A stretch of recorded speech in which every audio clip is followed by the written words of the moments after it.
ஒரு பாஜக ஒரு புதிய தேர்தல் முழக்கத்தை முன்வைக்கிறாங்க. அதற்கு முன்பு நான் தான் காவலாளி, சேவகன் அப்படின்ற முழக்கம், இப்ப நாடுதான் எனது குடும்பம் அப்படின்ற முழக்கம் இருக்குல்ல, இது என்ன தாக்கத்தை ஏற்படுத்தும் அப்படின்னு நினைக்கிறீங்க? மக்கள் இந்த முழக்கத்தை எப்படி எடுத்துப்பாங்க?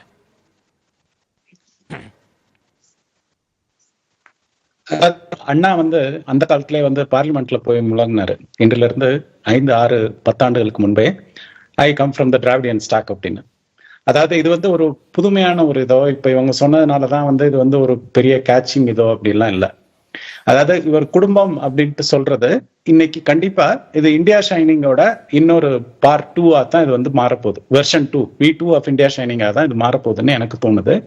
ஏன்னா ஒரு குடும்பத்துல இருக்கிறவங்கள யாரும் இந்த மாதிரி எல்லாம் நடத்த மாட்டாங்க. நாடு ஃபுல்லா என் குடும்பம் அப்படின்னா தென் இந்தியாவை ஏன் இப்படி புறக்கணிக்கிறாங்க? எல்லா விதத்திலையும் எல்லா விதமான பணத்தை நம்மகிட்ட இருந்து எடுத்துட்டு எதற்காக நமக்கு வர்ற பணம் கம்மியா இருக்கு. அதற்கடுத்து மணிப்பூர், அது ஒரு வேற பிரச்சனை அப்படின்ட்டு சொல்லிட்டு போக முடியாது. அந்த பார்ட்டும் இது இந்தியாவோட ஒரு பகுதி தானே, ஒரு சவரன் ஒரு பிளேஸ் தானே. அதுவும் அவங்களுக்கு என்னைக்குதான் தீர்வு கிடைக்க போகுது. அதற்கடுத்து SC STs இவங்களுக்கான அட்ராசிட்டிஸ் எவ்வளவு கூடி இருக்கு இத்தனை வருஷங்கள்ல, இந்த 10 வருஷத்துல. நான் சொல்ல வேண்டாம், திரு விஜயன் அவர்கள் சொல்ல வேண்டாம், நேஷனல் கிரைம் ரெக்கார்ட் பியூரோ எடுத்து பாருங்க. அவங்க அதற்கடுத்து குடும்பத்துல ஒரு பார்ட்டு தானே இவங்க எல்லாம்.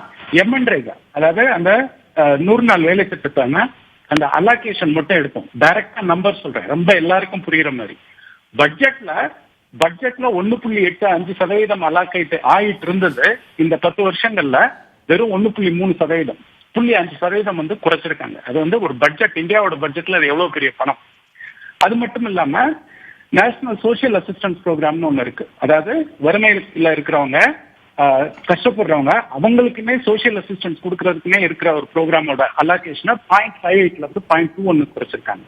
ஃபுட் செக்யூரிட்டி, அதாவது உணவை பாதுகாக்கிறதுக்கு, உணவு பாதுகாப்பு சட்டத்துக்கு இருக்கிறத 0.58 இருந்ததுல இருந்து 0.21 குறைச்சிருக்காங்க. ஆனா ஆல்மோஸ்ட் 3ல ஒரு பங்கு குறைச்சிருக்காங்க. இதெல்லாம் பட்ஜெட் ஃபிகர்ஸ் நான் சொல்றது. அதே மாதிரி ஃபுட் சப்சிடிஸ்க்கு 6.4% 2014-15 இருந்ததை வெறும் 4.3% இன்னைக்கு குறைச்சிருக்காங்க. ஹெல்த், சுகாதாரம் எவ்வளவு முக்கியம், 0.35 இருந்து 0.31 குறைஞ்சிருக்கு. பட் நேஷனல் ஹெல்த் பாலிசின்னு ஒண்ணு போட்டுட்டு அதுக்கு 2.5% டார்கெட்னு சொல்லிக்கிட்டே இருந்தா அது நடக்குமா? நம்ம மக்களெல்லாம் விட்டுருவோம். மோடி அவர்களின் குஜராத், அவர் 13 ஆண்டுகளாக ஆட்சியில் இருந்த குஜராத், 30 வருடங்களாக பாஜக ஆட்சி செய்யற குஜராத். அங்க கவர்மெண்ட் மெடிக்கல் காலேஜஸ் லாஸ்ட் 30 வருஷத்துல ஒண்ணு கூட கட்டலன்ட்டு இன்னைக்கு அசம்பிளியில சொல்லியிருக்காங்க. குஜராத் மக்கள் அப்ப மோடியோட பரிவார் இல்லையா, குடும்பம் இல்லையா? தெரியாம தான் கேட்கிறேன். எஜுகேஷன் எடுத்துக்கிட்டீங்கன்னா 4.6% நிறைய தரவுகள் கொடுக்குறீங்க சத்யன். இப்ப புள்ளி விவரங்கள் அடிப்படையில் அதனுடைய சாரம் என்ன அப்படின்னா, விளிம்பு நிலை மக்கள், ஏழை எளியவர்கள் அத்தனை செக்டாரும் பாதிக்கப்பட்டிருக்கிறாங்க அப்படின்னா உங்கள் பாயிண்ட்டுமே கார்பரேட்டுகளுக்கானதுன்ற இடத்தை நோக்கி நகர்றீங்க. ஆனா அதற்கு கவுண்டரா பிரதமரோட இது எப்படி சொல்லுது? நாடுதான் எனது குடும்பம், இதை தவிர எனக்கு எதுவும் இல்லைன்னு சொல்லுவது எப்படி எடுத்து ஏன் அந்த முழக்கத்தை முன்வைக்கிறாங்க? சார் குடும்பம் என்ன இருக்கட்டும் சார், குடும்பம் இருக்கிறது இல்லாதெல்லாம் ஒரு மெரிட் கிடையாது சார். கடைசியில நாட்டுக்கு நம்ம என்ன பண்ணோம், நாடுன்னு சொல்றது யாரு? நாட்டுல இருக்கிற ஒவ்வொருத்தரும் நாட்டோட சேர்ந்தவங்க தான். ஒவ்வொரு மக்களும், நாட்டில் இருக்கிற ஒவ்வொரு மக்களும் தான் நாடு. நாடுங்கிறது என்ன, நிலப்பரப்பா? அந்த நிலப்பரப்பே என்னை ஆக்கிரமிச்சிருக்காங்க சைனா குற்றச்சாட்டுகள் இருக்கு. இன்னைக்கான பதில் இல்ல. இதை நான் சொல்லல, நீங்க சொல்லல. திருப்பி சொன்னது பாஜகவோட ஓன் MP, லடாக் MP சொல்லியிருக்காரு பார்லிமெண்ட். அது மட்டும் கிடையாது.